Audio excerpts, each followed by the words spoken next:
The Crippled Lamb by Lucado. Once upon a time, in a sunny valley, there lived a little lamb named Joshua. He was white with black spots, black feet, and sad eyes.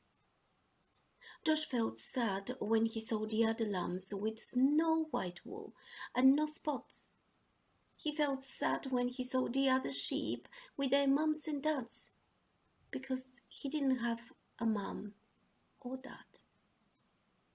But he felt saddest when he saw the other lambs running and jumping, because he couldn't.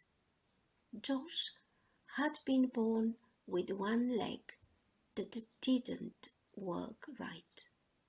He was crippled. He always limped when he walked. That's why he always watched while the other lambs ran and played. Josh felt sad and alone, except when Abigail was around. Abigail was Josh's best friend. She didn't look like a friend for a lamb.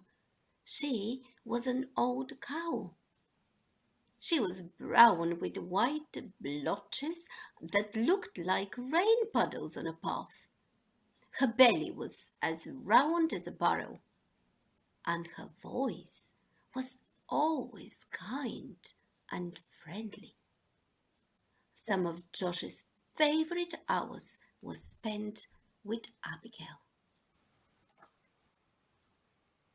They loved to pretend they were on adventures in distant lands. Josh liked to listen to Abigail tell stories about the stars. They would spend hours on the hill looking into the valley. They were good friends. But even with a friend like Abigail, Josh still got sad. It made him sad to be the only lamb who could not run and jump and play in the grass. That's when Abigail would turn to him and say, "Don't be sad, little Joshua. God has a special place for those who feel left out." Josh wanted to believe her, but it was hard. Some days he just felt alone. He really felt alone the day the shepherds decided to take the lambs to the next valley where there was more grass. The sheep had been in this valley so long, the ground was nearly bare.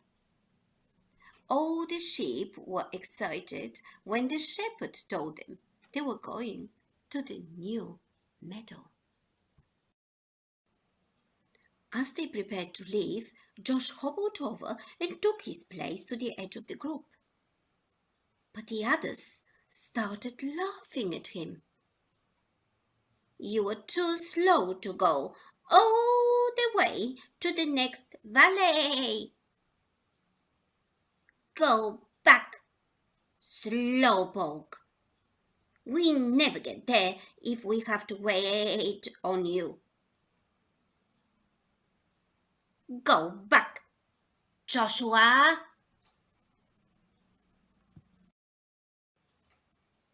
That's when Josh looked up and saw the shepherd standing in front of him.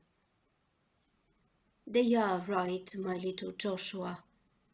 You better go back. This trip is too long for you. Go and spend the night in the stable." Josh looked at the man for a long time. Then he returned slowly and began limping away. When Josh got to the top of the hill, he looked down and saw all the other sheep headed toward the green grass. Never before had he felt so left out. A big tear slipped out of his eye, rolled down his nose, and fell on a rock. Just then, he heard Abigail behind him. Aunt Abigail said what she always said when Josh felt sad. Don't be sad, little Joshua. God has a special place for those who feel left out. Slowly, the two friends turned and walked to the stable together. By the time they got to the little barn, the sun was setting like a big orange ball. Josh and Abigail were inside and began to eat some hay out of the feed box. They were very hungry, and the hay tasted good. For a little while, Joshua forgot that he had been left behind. Go to sleep, little friend, Abigail said after they finished eating. You've had a hard day. Josh was tired, so he lay down on the corner on some straw and closed his eyes. He felt Abigail lie down beside him, and he was glad to have Abigail as a friend. Soon Josh was asleep. At first, he slept soundly, curled up against Abigail's back. In his sleep, he dreamt. He dreamt of running and jumping just like the other sheep. He dreamt of long walks with Abigail through the valley. He dreamt of being in a place where he never felt left out. Suddenly, a strange noise woke him up. Abigail, he whispered, wake up, I am scared. Abigail lifted her big head and looked around. The stable was dark except for a small lamp hanging on the wall. Somebody is here, Josh whispered. They looked across the dimly lighted stable. There, lying on some fresh hay in the feed box, was a baby. A young woman was resting on a big pile of hay beside the feed box. Joshua looked at Abigail, thinking his friend could tell him what was going on. But Abigail was just as surprised as Josh. Josh looked again at the woman and the child, then limped across the stable. He stopped next to the mother and looked into the baby's face. The baby was crying. He was cold. The woman picked up the baby and put him on the hay next to her. Josh looked around the stable for something to keep the baby warm.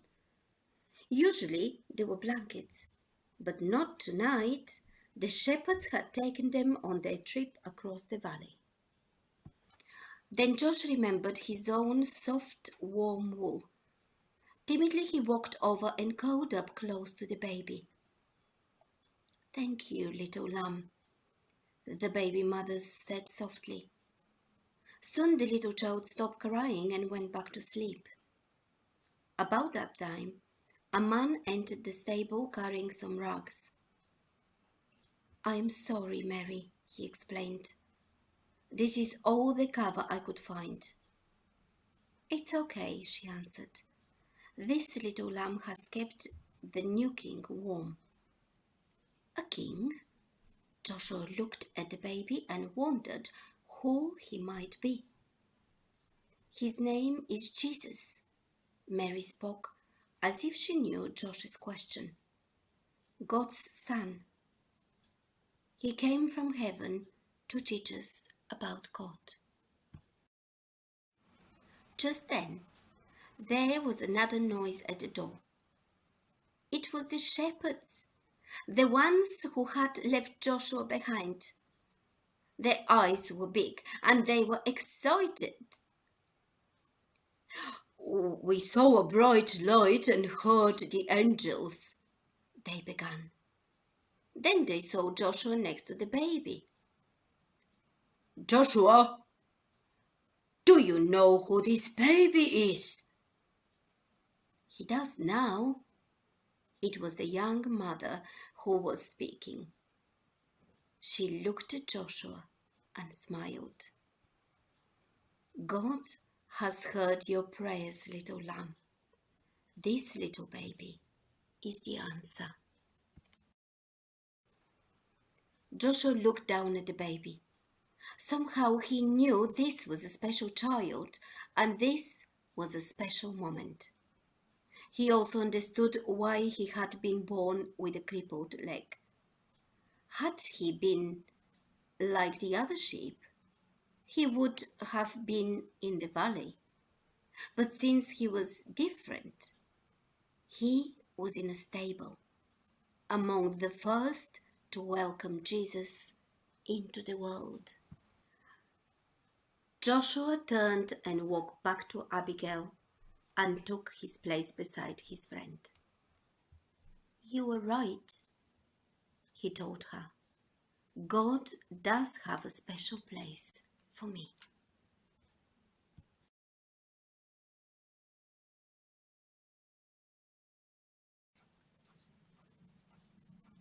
For all the times you felt different, for all the times you've been left out and left alone, and for all the dreams that haven't come true, God has a message of hope for you.